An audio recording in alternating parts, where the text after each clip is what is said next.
is Friday, and we are coming to you from the Illegal Shift Studios. It is another episode of the One More and I'm Out of Here podcast. I've been waiting to do this all day, so let's just go ahead and get it over with. That one sounded pretty good. That was a good one. That was very nice. A little frothy there. Seemed like you had done that before today, but a little frothy cold beer. This is my first one. Let me see. Did I have a beer? I think the last time I had a beer is the last time we did a podcast. You're missing out, sir. Well, you are missing out. Got things to do. That's all right. I'm drinking them for you, so that's fine. Hi, everyone. I'm Dan Carroll. Jason Kiefer is here. Oh, well, we didn't put our banner up. I know. I forgot. We were running late. I had to poop. And... So now I was going to put it up while you were doing that, and I totally whiffed on that. Well, that's all right. Now everyone can see the picture behind us. They know who we are.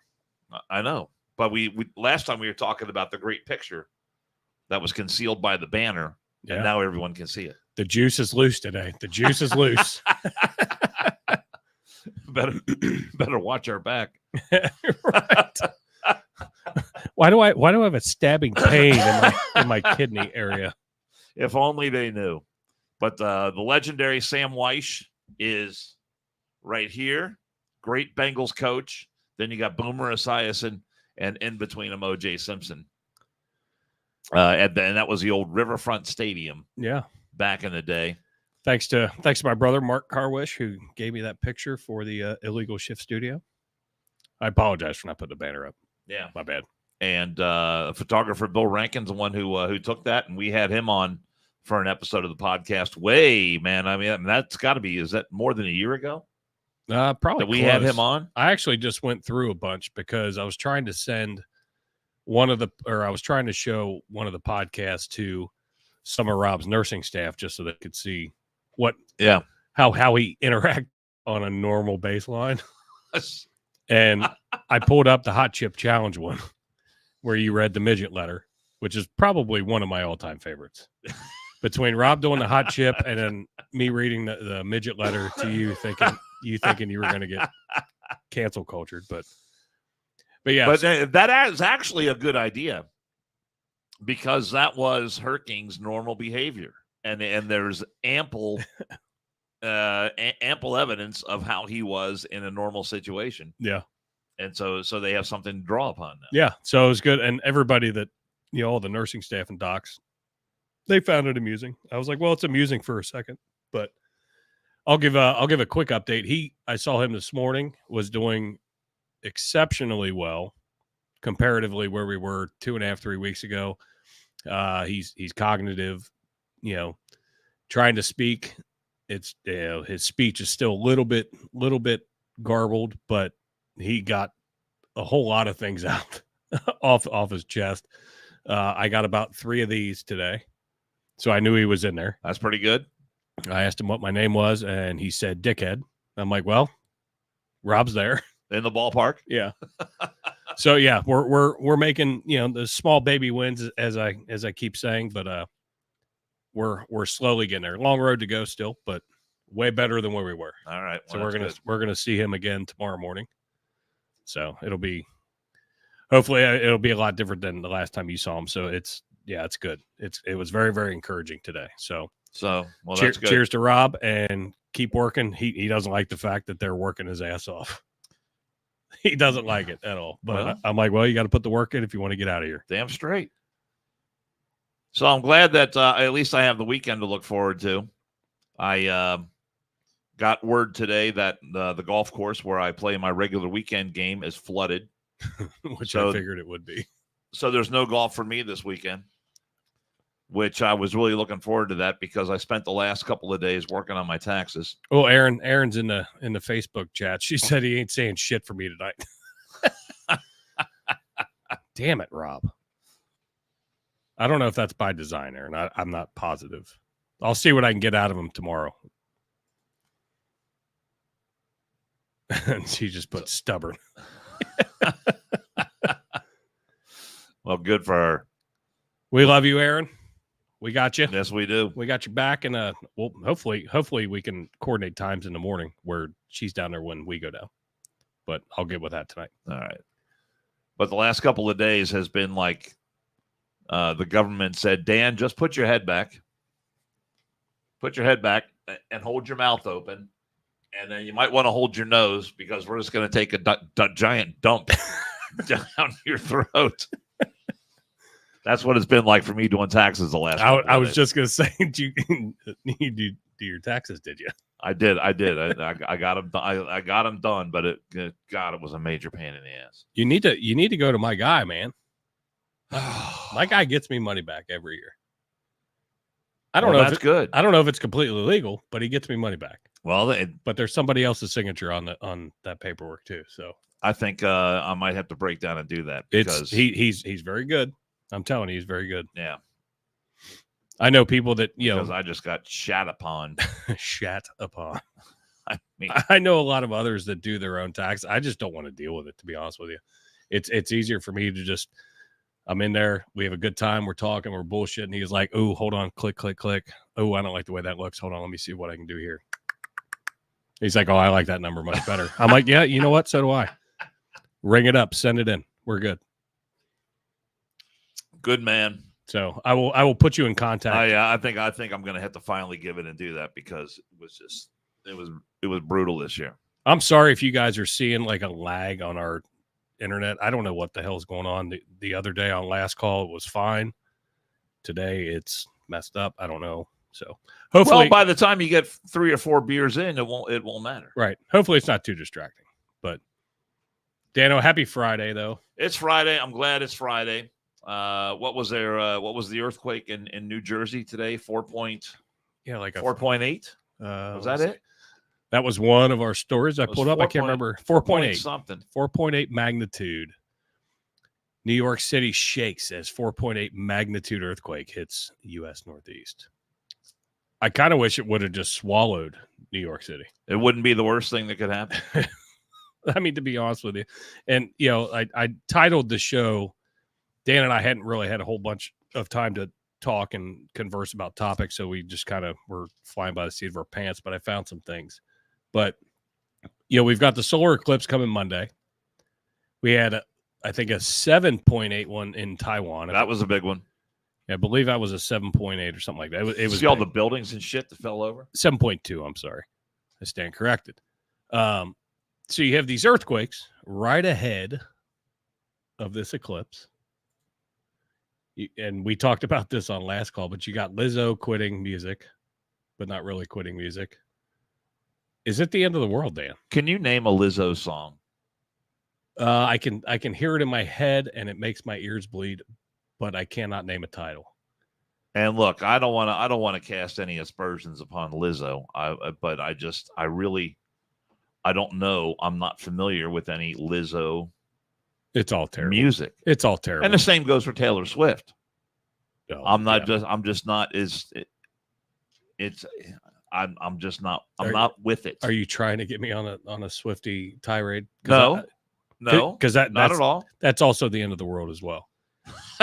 But we have all of these natural disasters happening. I mean, the Taiwan stuff, the videos that I saw. I mean, that's scary shit. I mean, can you imagine being, in any of their mass transits or some of those buildings, like you said? I mean, it was absolutely incredible to see. I mean, essentially, we make the joke, "Oh, it's a train wreck," but I can't stop looking. All of the videos I saw, I'm like, "Holy shit!" And do you think it's connected to the eclipse?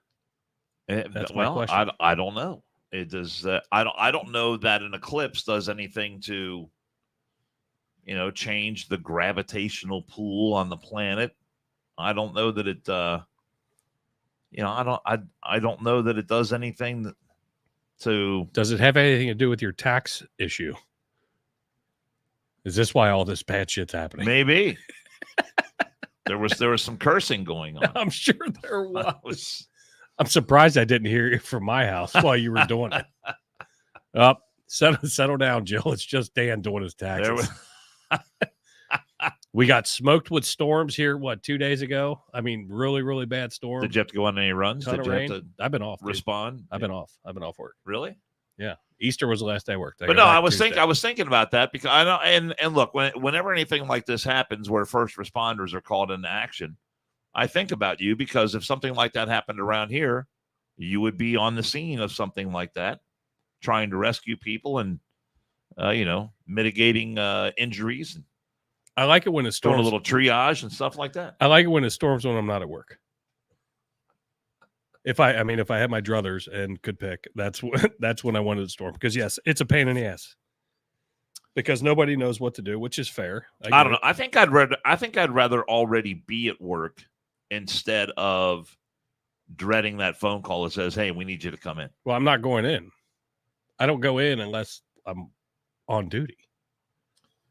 I mean, they'll put a recall out, but it's not. We don't really do recalls anymore for the most part. I mean, we can toss it out, and if you're available, you can go in. But I mean, if something obviously major happened, I would go in. But usually, I'm podcasting and drinking with you, so that I can't go in. But if something major happened, then our internet is worse than it is right fucking now. So don't call Kiefer. He's got a podcast in half an hour. Yeah. You got to let that go. Mother Nature, you need to slow your roll. Let me get through this hour of podcasting, and then you can do whatever it is you want. I was just saying that's the level of respect you get at the house. Yeah. Don't call Kiefer. He's got the podcast coming up. I think it's important to me. So let me do it, Mother Nature. And all the guys in the unit sit around with their laptops watching our podcast. There's a few. It could happen. There are a few. It could happen. What do we got? Our vice president said something really, really smart the other day. I know it comes as a shock. It's the most loaded fucking thing I've ever heard. I got to figure out which one this is.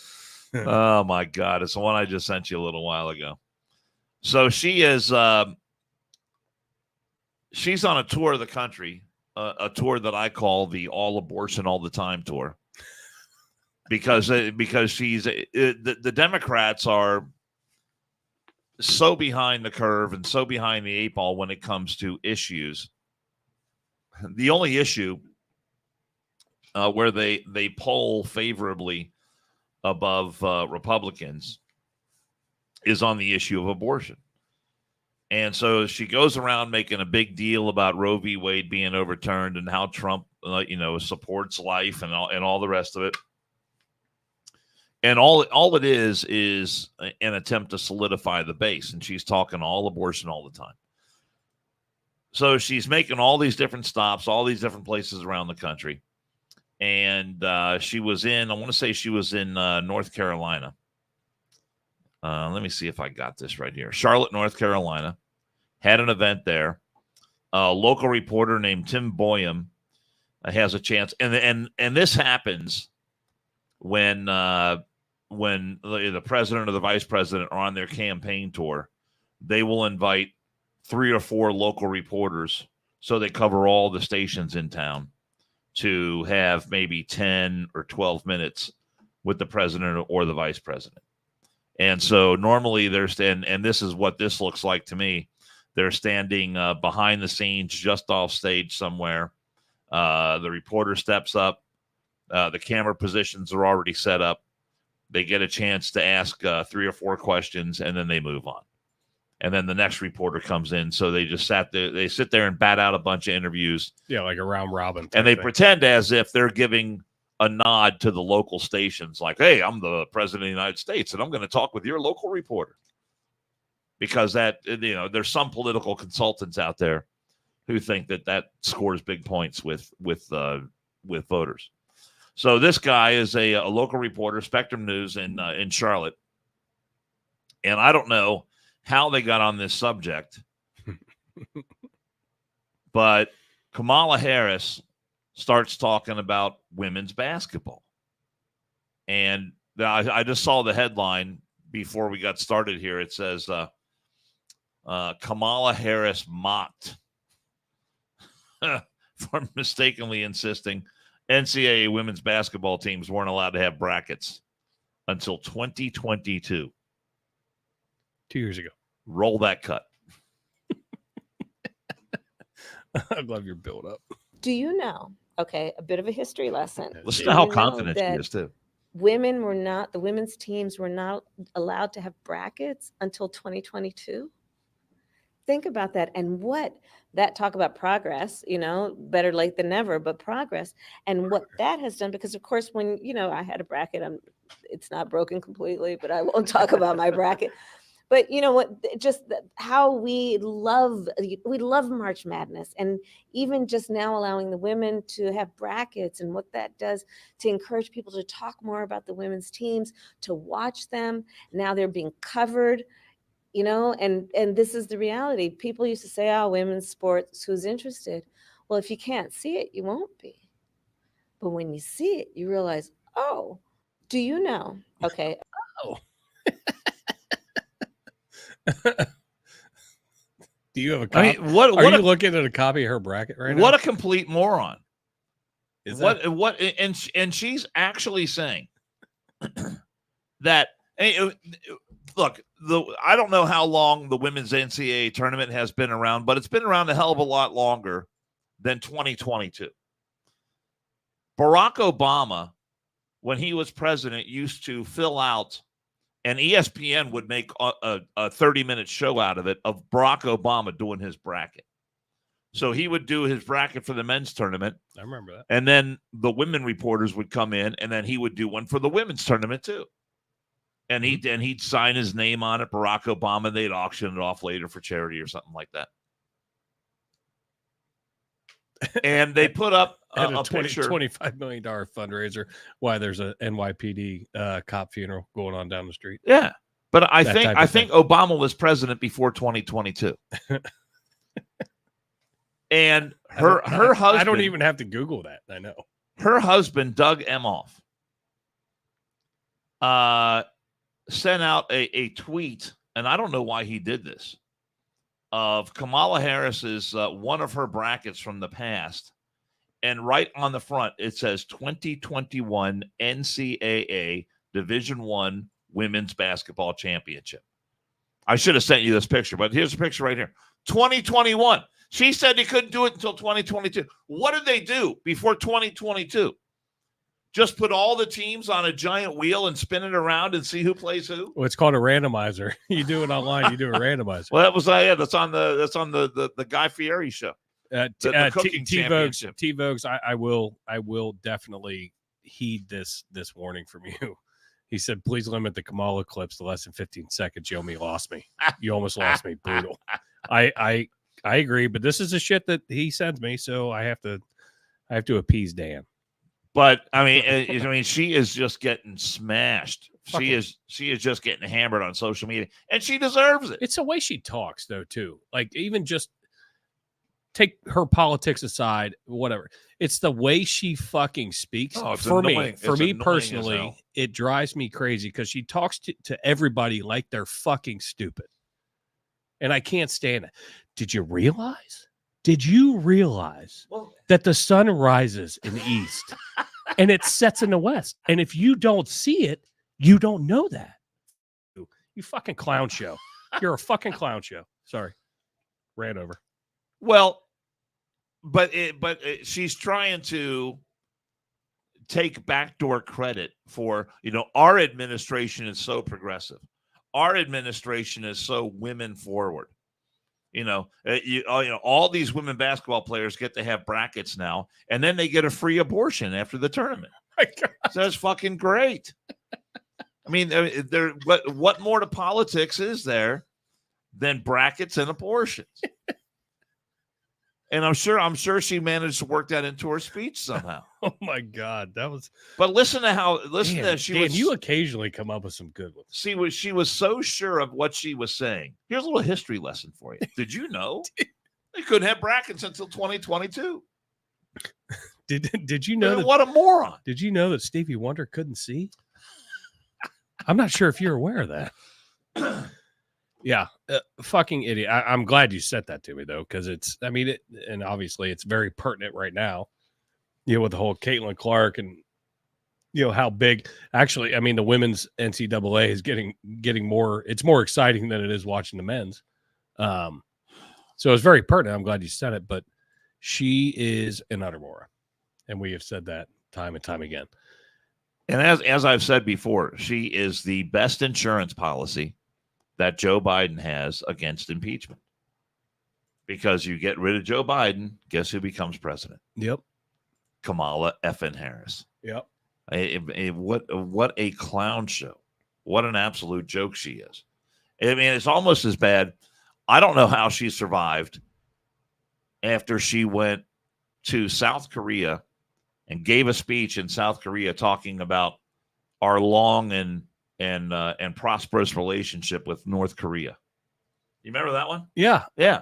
I actually don't. So this is nothing new for her to say idiotic shit like this. We have had multiple dumb presidents, multiple dumb vice presidents. I don't want her talking to a goddamn window, let alone dignitaries from another fucking country. She'd be like, "Hey, do you know? Hey, here's what our nuclear codes are, in case you wanted to know. I'm not sure if you're aware, but it's 1, 2, 3 exclamation point 00. I mean, she would completely give all that shit away. I just don't understand, like, how. What's the word that I want? That these are the people on both sides of the aisle. I'm being very, very fair here. Both sides of the aisle. Some of the fucking idiots that we have running this country, running our different states or whatever. It amazes me when I see, I'm like, dude, I don't have a college degree, but I could do fucking 18 times better than you. I promise that. It's fucking ridiculous. And I think that's the problem with a lot of people who Bosco said the code is capital B and Biden 13579. Good. All right, sweet. We nailed it there. It works out perfect. He'll forget it though, so it's fine.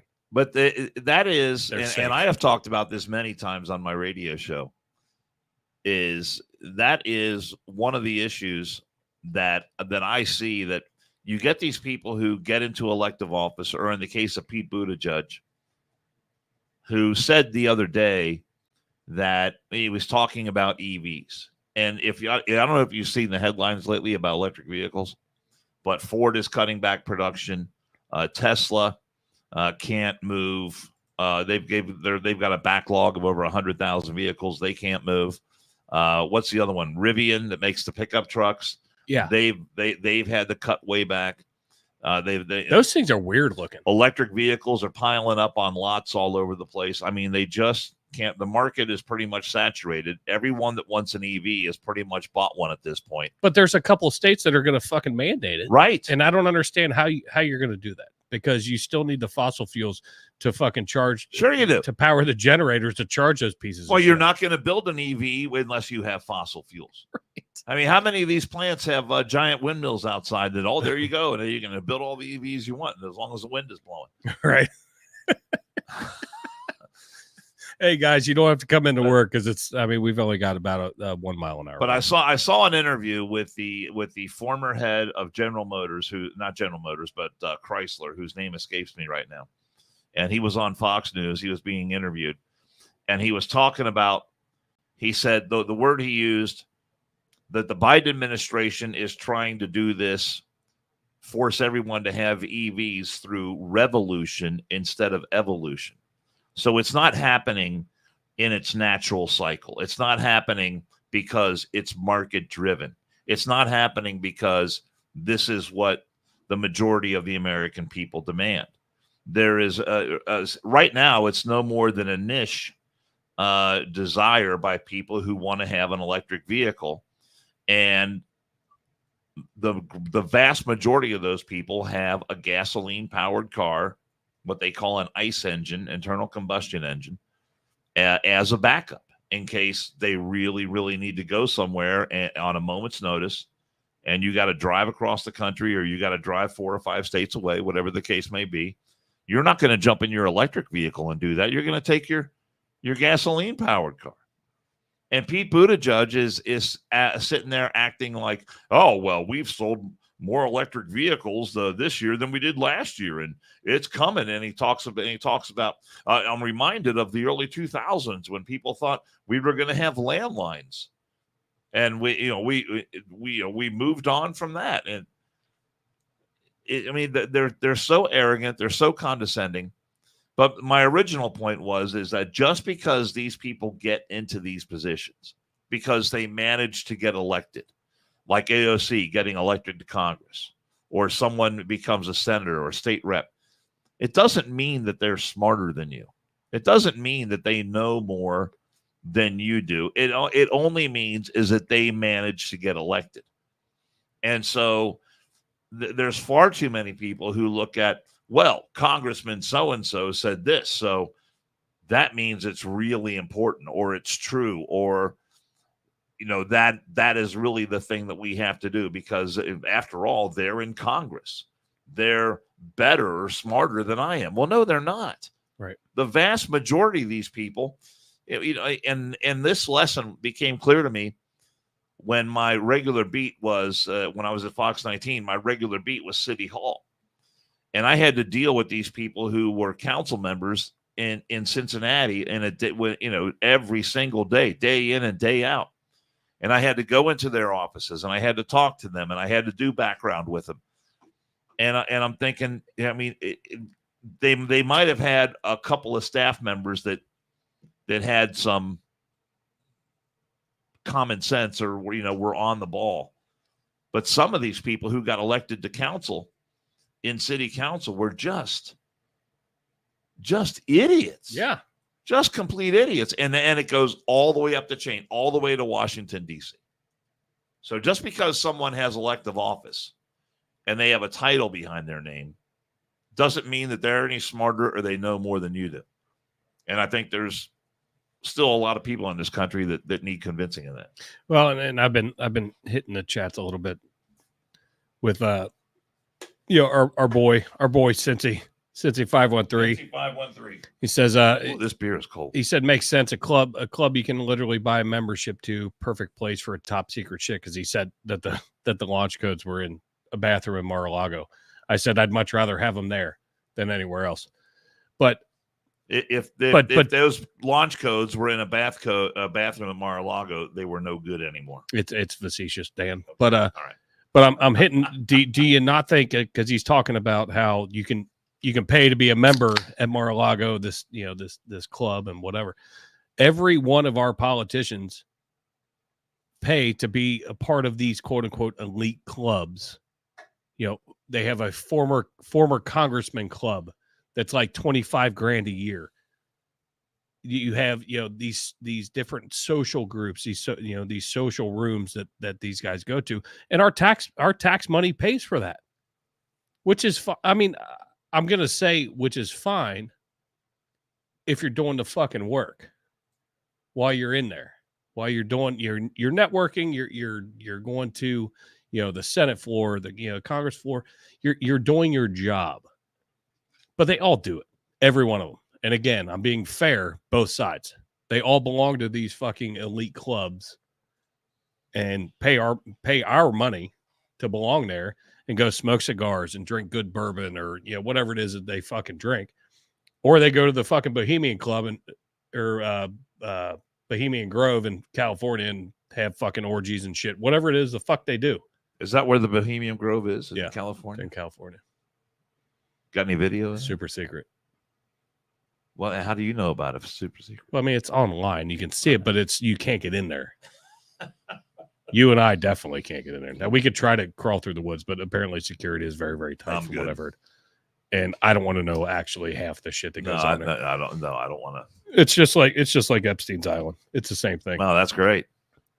But all of these guys and gals are parts of these clubs, because when you get into Washington, and if you have any tenure in Washington, that's where you're supposed to be, right? So, you need a bill passed. Hey, let's meet for a cigar, grab a drink. I want to talk to you about this. That's how the business fucking works. Sure, it's like, and that's fine. I'm okay with that. But when Cincy wants to say that Trump's Mar-a-Lago is the only fucking elite club, and I'm putting words in his mouth a little bit, not intentionally. They all do it. Every one of them. They're all fucking liars. I've said it before. Every politician is liars. We have politicians on this podcast, and I tell them you're all liars because you want to get into office, and 9 times out of 10, not everything that you stood on, your platforms are completed. So you're living on a web of lies. They all do it. Well, I've often thought that if I could, by some miracle, get elected to Congress, I'd vote for you. I would go to Washington, hire a staff, and then spend my days at the Congressional Country Club, which is a really nice golf course.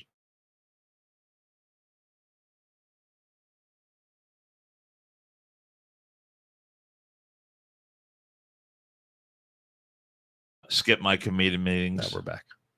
We're having an I would probably do as little work as possible and then try and get reelected and just see how long I could ride that gravy train. Just ride the wave. That's what a lot of these motherfuckers do. So You know. you're in good company, my man. I'd get 1 or 2 really good staff members, and then tell them, book me on Fox News, book me on MSNBC, book me on the Sunday shows. I'll go out there and give them hell for 10 or 15 minutes, and then I'm off to the golf course.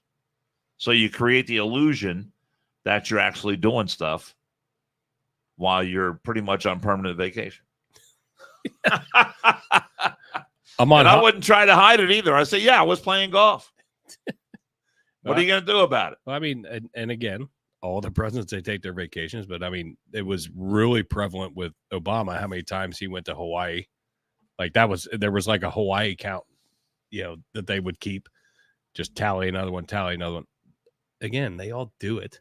They all take advantage of the money that we spend in this country that they take the taxes out of. They take advantage of it. They all do. They're all fucking assholes. You never met this guy I used to fly with. His name is Jeffrey. I won't say his last name because Bosco said, I'm running in 2028. My motto is some shit's going to change. I like that. I like it. Very simple, very easy, and to the point. But this guy I used to fly with in his former life, he was in the Marine Corps. And his job, he was a photographer. He was a combat photographer in the Marine Corps. So he wound up getting stationed in Hawaii. And so Obama vacations in Hawaii with the family every, Christmas and New Year's. Everybody drank. Tina said 100%. Everybody drank. Oh, okay. We're counting the comments as well.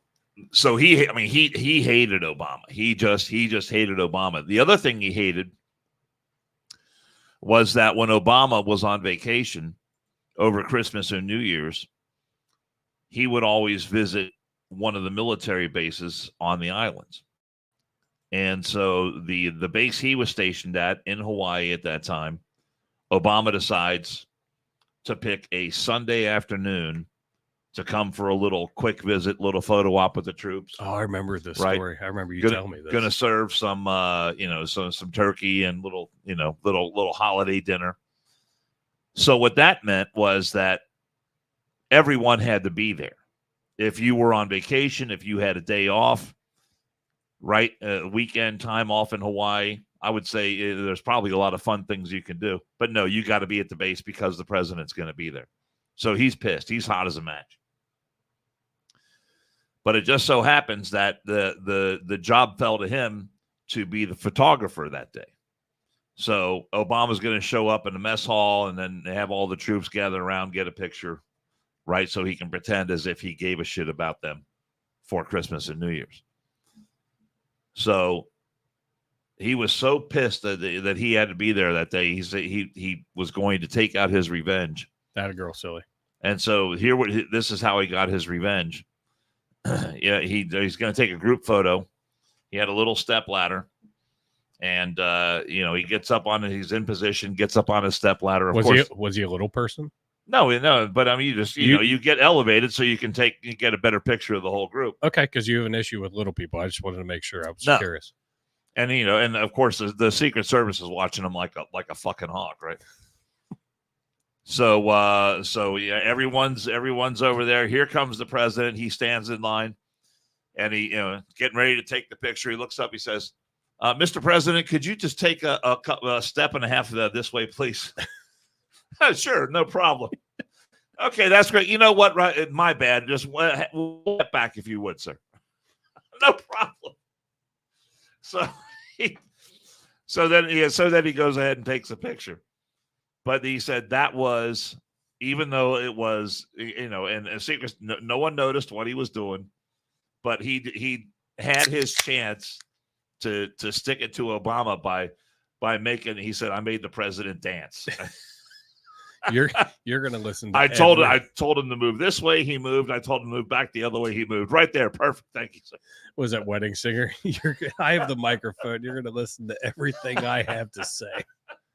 I do like that. I think that is funny to be able to take advantage of that one, Yeah. that one glimpse. It was the one moment. shot he had, and he took it. Good for him. I like it. I do the same thing. It's a great to hear him. It's hilarious. It is such a great story. I don't give a fuck. I don't give a fuck who the president was. Mr. President, just that way, just a little perfect. Thank you, sir. All right. So what I need you to do is I need you to pat your head and rub your belly at the same time for 5 seconds. That's how my camera adjusts into you to make sure you're in the spotlight. Oh my God. Are we gonna do that thing where we hold our breath today? Oh, I don't know. Do we want to try that? I don't know if I still have it. Let me look. I mean, it's gonna be fucking boring for the fucking. Well, watchers. I mean, maybe all of our viewers can try it too at the same time we're doing it. Oh, I do have it. It's a stupid thing. I saw it. It's not. I saw it on the internet, but it's supposed to be a test. What's it say? You can test if your lungs are good. Yeah, if you can Maybe you can hold your breath for a certain amount of time. Yeah, then it says your lungs are good. Yeah. Yeah, we can do that at the end. We'll do that at the end. All right, save it for the end. I do still have it. I don't know why that just popped in my head. I thought I deleted it, to be head. honest with you. I should have deleted it, but I did not. So there you go. Wrapped it up with the story about Obama. There you go. Why don't you talk about our friends? Our friends at the Varner Foundation. Yeah, that'd be a good one. Well, as soon as I click on the right thing down here, I can do that. But no, we're talking about the Varner Foundation for Children and Families. And we have talked about them many times before, but our feelings haven't changed, especially about our friends and neighbors who open their hearts and open their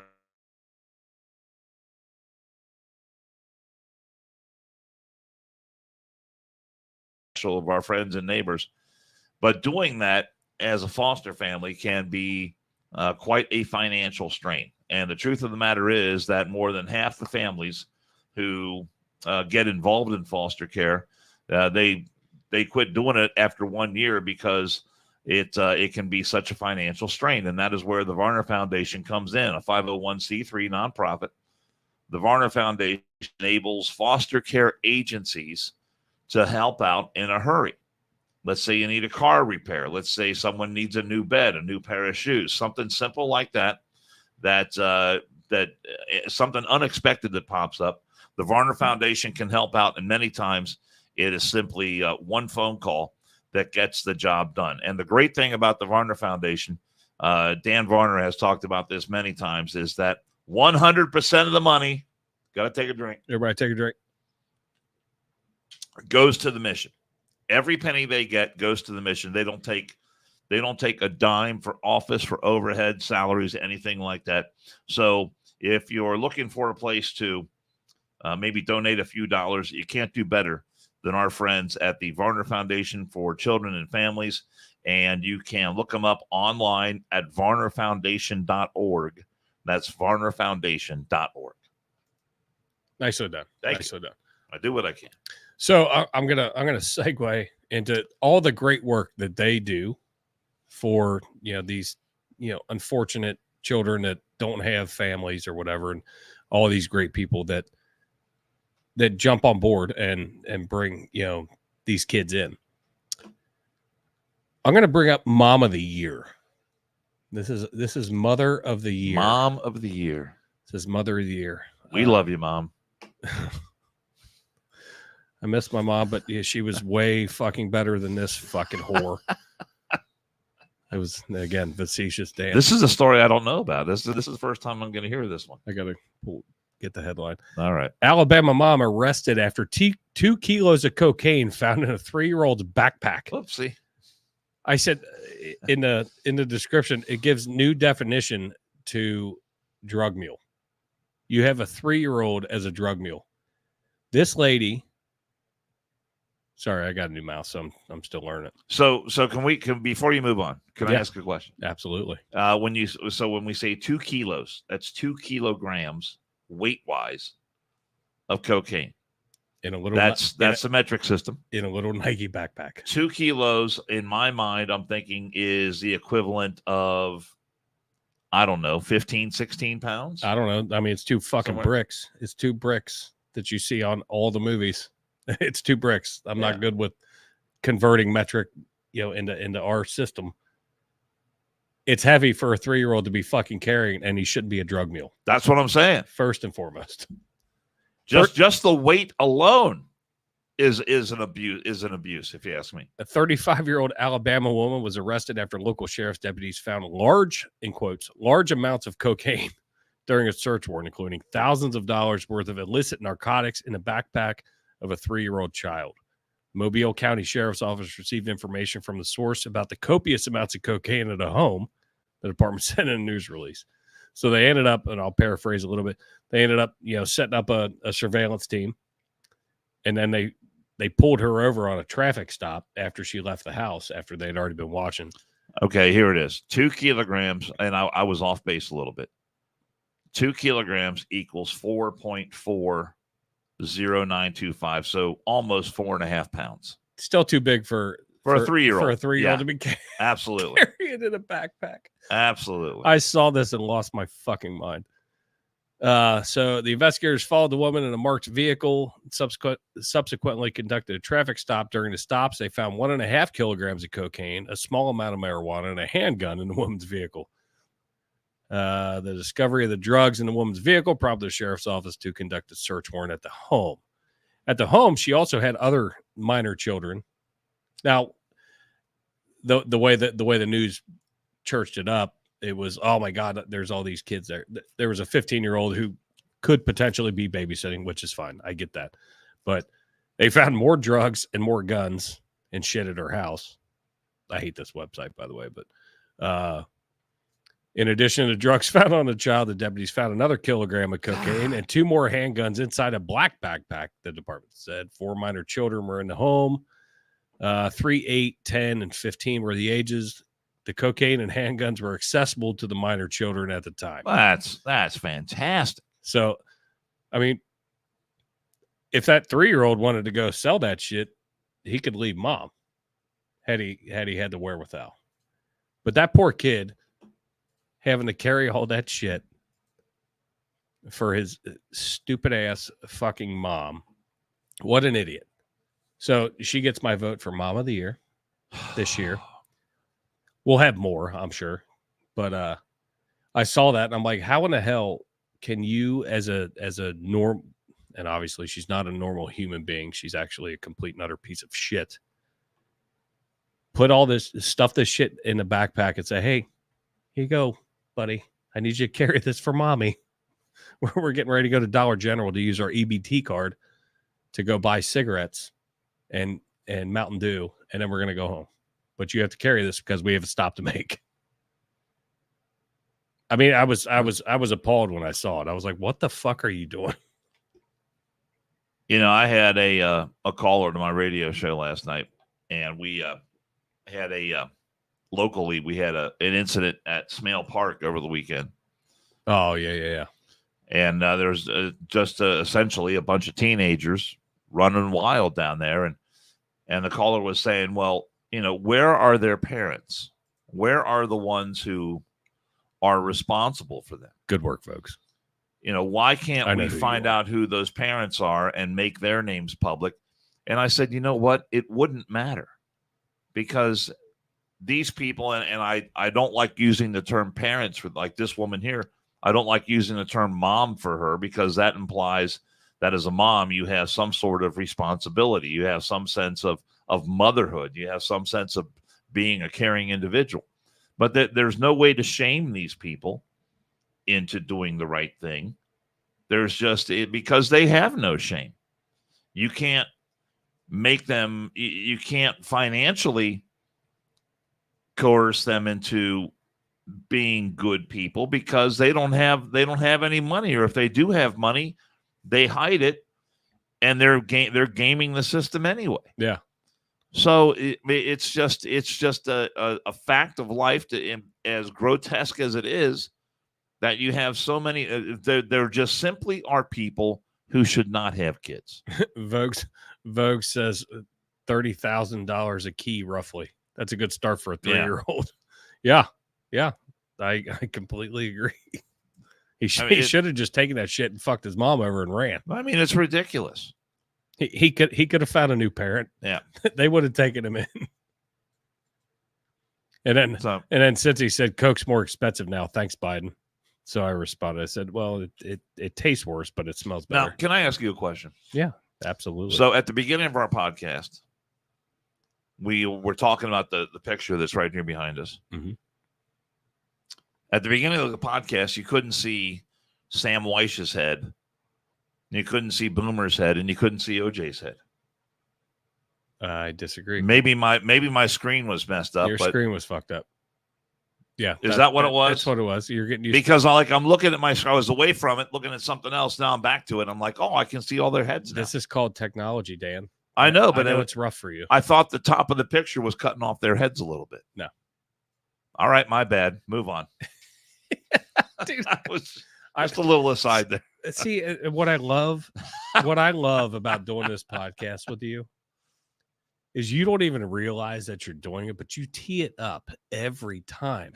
And when Herking was with us on the podcast, fucking in his heyday, you gave him so much goddamn ammo that I would look at you and be like, think before you say, because tee it up and he'd knock it out of the park. Well, all I know is when I was saying, this is Sam Weish, this is Boomer, and that's OJ.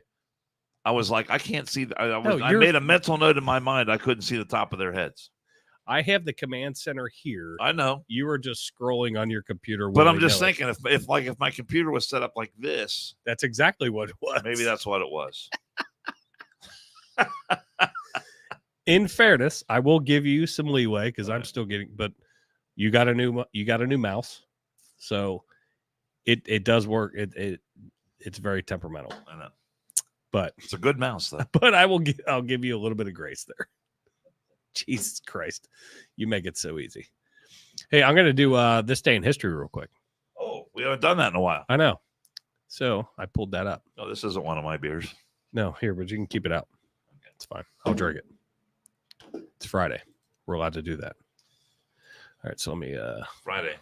Our buddy Nobes got a new pinball machine. Oh, did he? In his garage. Neat. I might go over there and play a little pinball. Okay. You want to go? Maybe. I don't know. Right. Today, April 5th, 1951, Julius and Ethel Rosenberg were sentenced to death following their conviction. Oh, they're spies. On charges of conspiring to commit espionage for the Soviet Union. I'm going to burn through some of these. 1621, the Mayflower sailed from Plymouth Colony in present-day Massachusetts on a month-long return trip to England. Let's see what else. There were a couple good ones in here. What year was that? 1621. Right after you were born. The Mayflower. What year did it come? Yeah, it's called the Pilgrims. Not sure if you've heard of them or not. I have heard of them. It's your aunts and uncles. I have heard of the Pilgrims. It's your aunts and uncles. So it was 16 what? 21. Bartholomew. You remember him, Uncle Bartholomew? Well, yeah. Let's see. 1987, Fox Broadcasting Company made its primetime TV debut by airing the situation comedy Married with Children. Oh, great show. Followed by the Tracy Ullman Show, then repeating both premiere episodes 2 more times in the same evening. Married with Children, I absolutely loved. Great show. Al Bundy, can't beat him. So funny. One of the greatest football players to ever live. Who did he play football for? Polk High. Polk High. Yeah, Polk. Polk High. Which is where? Pennsylvania? No, Chicago. Chicago? Okay. I mean, that's where it was based out of, supposedly. I mean, that's the fountains that you see. That's in Chicago, I believe. Anyway, great. What's the name of the girl that played his daughter? The blondie. Oh, shit. I literally just read an article about her. What is her name? Christine Applegate. Yeah. Yep. She's got. What is she doing these days? She's got MS. Like she's like not good. Really? Literally just read an article that said she hadn't showered in 3 weeks. Her legs are like completely done. Very, very sad. That sucks. Very, very sad. She was an anchor man, right? Yeah. Corningstone. Veronica's Corningstone. What did he say? Veronica Corningstone and I had sex and I'm in love. Oh my God. That would totally be you if you were a news, like back being a news anchor on a huge like New York or Chicago, LA. When I became the anchor of the 10 o'clock news, I got home one day and a buddy of mine had dropped off a DVD copy of Anchorman in my mailbox. So I've got it. That movie's that I still laugh. That movie, Caddyshack. I'm trying to think there's one other comedy that makes me laugh every time I watch it. You remind me, you are my personal Ron Burgundy. But I can never do it like Will Ferrell did, but Farrell. Yeah, him too. Every time I watch it, though, I picture your head on his body. I'm not kidding. That movie is so fucking funny. 2008, actor Charlton Heston. Mr. Burgundy, you have a massive away. erection. Jesus Christ. We're moving on. Don't act like you're not impressed. You're gross. So Charlton Heston died in 2008 on this day. That guy was the greatest, man. When he was the head of the NRA, held that up there from my cold dead fingers. He had that rifle in his hand. Fucking Heston, man. He was. And then he was a badass. And then you remember when we had the Dylan Mulvaney controversy came out? I went back and I looked up, I don't know, a bunch of his commercials that he did for Bud Light back in the day. Bud Light commercials he did, Charlton Heston, are absolute classics. And they're still as funny today as they were then. I think we played. We did play a few of them. Just a little bit, so we didn't get Charlton Heston. So we didn't get kicked off. I know, the guy's fantastic.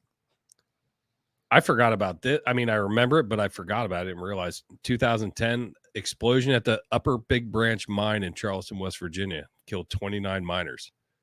You remember that? Not that well. It rings a bell.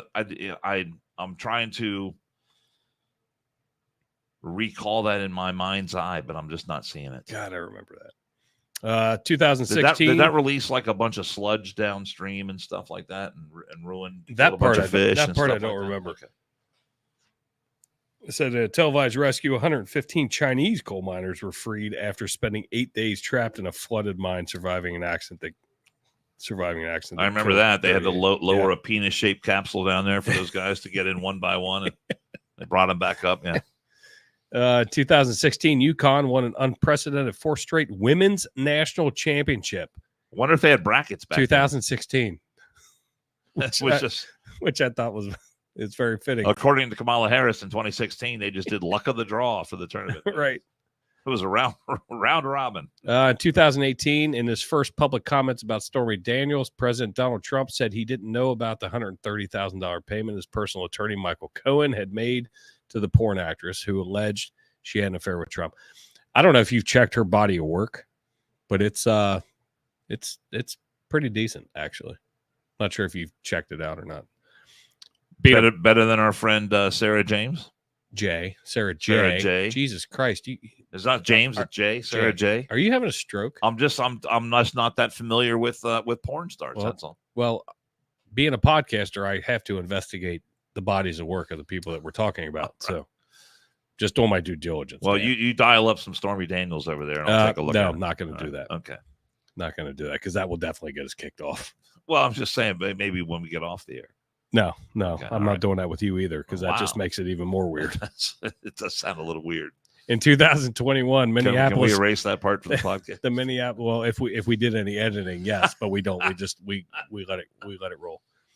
2021, Minneapolis police chief testified that former officer Derek Chauvin had violated department policy. Yeah, the lying sack of shit too. Yeah, exactly. A lying fucking piece of shit. Eric Tansey went nuts on this earlier this week. It was good.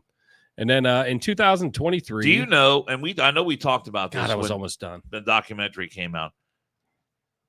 For whatever reason, the department manual that explains police procedure that had illustrations of this in there was not allowed at trial. Right. And I misspoke. I said Tansy. Listen to the Anti-Hero podcast. Tyler and Brent. They did a whole George Floyd episode, and yeah, they killed it. I'm sorry, I misspoke. But is that guy still the chief? Oh fuck, I don't know. I have no mean, idea. he should. I don't even know who he or she is. I have no idea. He should have resigned in disgrace. What an absolute disgrace! And I didn't care because he's a piece of shit. You know, I don't care how tough. Look, I know at that time when all that was going on, you had all the riots and all the other shit for this low life thug drug dealer who is in some places compared to the second coming of Jesus Christ. But for this chief to buckle like that, yeah, and it wouldn't have been any skin off of his nose to come up and say, here it is in the manual. Our department teaches this. This guy did what we told him to do. What's so bad about that? I mean, if you don't have enough personal integrity to be able to back up your guys in a situation like that, then you got no business being a chief of police. Right. That's it. And I do know that there are some either current or former police officers in the chats right now, and I'm sure they have their opinions. But he did everything as he was taught per their manual. But yes, they would not allow that, and that's fucking horseshit. But unfortunately, that's the fucking world that we're fucking living in, to where chiefs of old, whether it's fire chiefs or police chiefs, do not stand by their fucking people anymore. They have to stand by their fucking, their councilmen or women or, trustees or whoever. They have to cowtail instead of fucking actually having a backbone and standing up for their fucking dudes. Oh, yeah. Or gals. It's fucking ridiculous. Well, but the thing is, and I think a lot of this goes back to the sort of thing that we talked to Stu Scheller about, is that you get so many officers who get on that officer track in the United States military. The only thing they're worried about is their own career advancement. Yeah. And so when they're looking at clout, they're looking at money, they're looking at how they're going to be looked at, in the upper echelons and these other, places that they get to go versus where if you're a normal grunt on the truck or a patrolman in the police car, they want that extra clout. And that's what it is. And you brought up Stu Scheller, and it's funny because I actually just saw a picture, and I meant to save it, and I did not. Him and there's a picture of him and Vivek Ramaswamy. Vivek, like cake. Or Vivek, whatever, however you pronounce it. I like Vivek. I like him. But him and Stu were sitting there bullshitting. There's a picture taken. But then also, a friend of mine, I'm not sure that, I don't even know if he watches the podcast or not, but I had no idea. I knew Vivek. All right. Thank you for that. Graduated St. Xavier High School. So I knew he was local. I didn't know he was from Evendale. He stopped by the Evendale Firehouse, and my buddy's in a picture with him. No shit. On Easter. Sweet. Stopped by to see the firemen.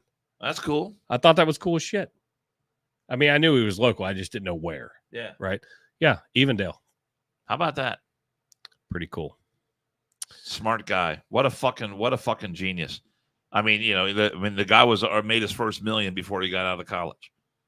And Vogue says it was all over for the cops when the chief started taking a knee during protest. And you are so absolutely fucking correct. Oh, yeah. Disgusting. Absolutely disgusting. Look, I'm not saying that since he's busting your balls, and I love it. He goes, that name he can pronounce, but he has problems with Will Ferrell. Fair. That's fair. I said Ferris, Will Ferris. I like it. Good job, Cynthia. I like it. He did. He got me on that one. Oh my God. Well done, sir. You make me laugh. I've interviewed Vivek Ramaswamy before. Had him on my show one time. Well, it's fantastic. Well, you didn't help get him on the podcast. Well, you look, man. He's big time. He's big time now. He's on Fox News all the time.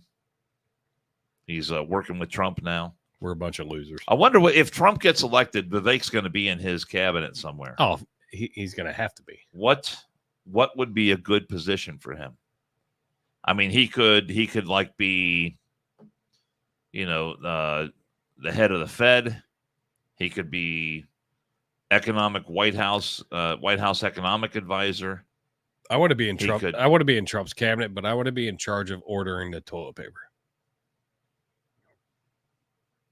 And what's the reason behind that? Because I'd get a fucking government pension, insurance for the rest of my life. And all you had to do was buy shit tickets. And all I got to do is buy shit tickets. It's fucking easy. I can handle that. I'm pretty good at logistics. Is there an official White House I'm sure there's toilet paper I'm sure there office? is, where all our tax dollars go. I'm sure there is. I'm sure there's a shit ticket guy, and I could take that spot. Instead, I'll continue to be a dump fireman. That's fine for a few more years. All right. Well, it's been fun. It has been fun. It has been fun. And OJ's been looking over our shoulder the whole time. I know, and I keep looking for a fucking knife. OJ and Bob Ross. Well, it kind of counteracts. Gotta love Bob Ross. It counteracts because you got a guy that stabs, and then you got a guy that just wants to paint happy little trees. So it counteracts and brings you back to fucking neutral. Did you ever see the documentary about Bob Ross? Yes, I did. He got hosed, man. He got hosed by his partner. Well, that's unfortunate. It is unfortunate. You should vet your partner, your business partners a little bit better. They screwed him over. Hey, do you I know we potentially put one on the calendar for Sunday. I think we should do one Sunday. We'll figure out a time. So We put one on for Sunday? Potentially. It was a potential.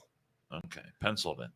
So pay attention to the Instagram, the Facebooks. We potentially may be live again Sunday. If we do it, might have to do it early. Okay. Dan and I got a big bowling event tomorrow. Oh, well, tell me about it. We're supporting the Norwood Police Department, their police association, Pigs and Pins. They do it every year. So you're going to be a guest bowling with our Cincinnati Warhawks. I've participated in this event before, have I not? No, not this one. This is not the one that used to be at the Madison Bowl? Correct. This is different. It's different. You've never been similar but different. You've never been invited. It's a fucking drunken cops and firemen bowling outing. I mean, they're all the same. Just money's going different places. We're supporting a different cause. All right. Because I know I've participated in events like this before. Yes. And they are big fun. I'm looking forward to tomorrow's going to be a blast. It's going to be a good time. Although I must say I've not touched my bowling ball for probably close to 2 years. That's all right. That's all right. But I'm ready. You've touched a beer can. That's all you need to touch. I'll probably still, have about a 250, 275 average somewhere in there. Really? Is that what we're doing? I might. Really? Do we want to put a wager live? Are we recording right now? Yeah. Oh yeah. We'll talk about it after. That's what I fucking think. Maybe we'll have a little video. I'm definitely going to put some Instagram stuff. Video. Maybe we'll have a little video to show on one of our future podcasts. Well, and I'm going to put it on Instagram too. I'll make some shorts or that'll be great. Whatever. But yeah, tomorrow's going to be a good day. We're going to go see Robbie before we go to the bowling thing. But potentially look out for Sunday. Now, come on, Falcon. It's bowling ball, not my balls. Bowling ball. There we go. I was on the wrong screen. I couldn't see it. Well, guys, we really, really appreciate you guys tuning in, hanging in there, and dealing with our stupid antics and bullshit. I'm gonna ask. You said there was a golf outing you wanted to plug too. Oh yeah. Real quick. Oh shit. Thank you for reminding me. Okay. For anybody that's local here in the Cincinnati area, friend of ours who is a member of the Sons of the American Legion, former veteran, this is their second annual golf scramble. Irreverent Warriors, bringing veterans together. It's helping suicide awareness and those types of things. They do like a bunch of hikes, with veterans. Get them out and hanging out with each other. They got a golf outing June 23rd, 8 a.m. Kenton County Golf Course. $100 a person. Your typical scramble. You get some drink tickets. You get a lunch. But anybody that's in the area, we're gonna keep plugging this. Have you played there, Kenton County? Oh yeah, yeah. Good track. Yeah, it's fun. Three different golf courses. Do you know which one they're on? I don't know. Doesn't matter. They're all good. But I told him I'd plug that for anybody that's in the area, and we're gonna keep plugging it until then. So anybody that wants to support some veterans and likes to play golf, or if you just want to show up and support. So I'll come up with something better, but you reminded me because I almost forgot. So good work. No, I like the graphic. You get an A+.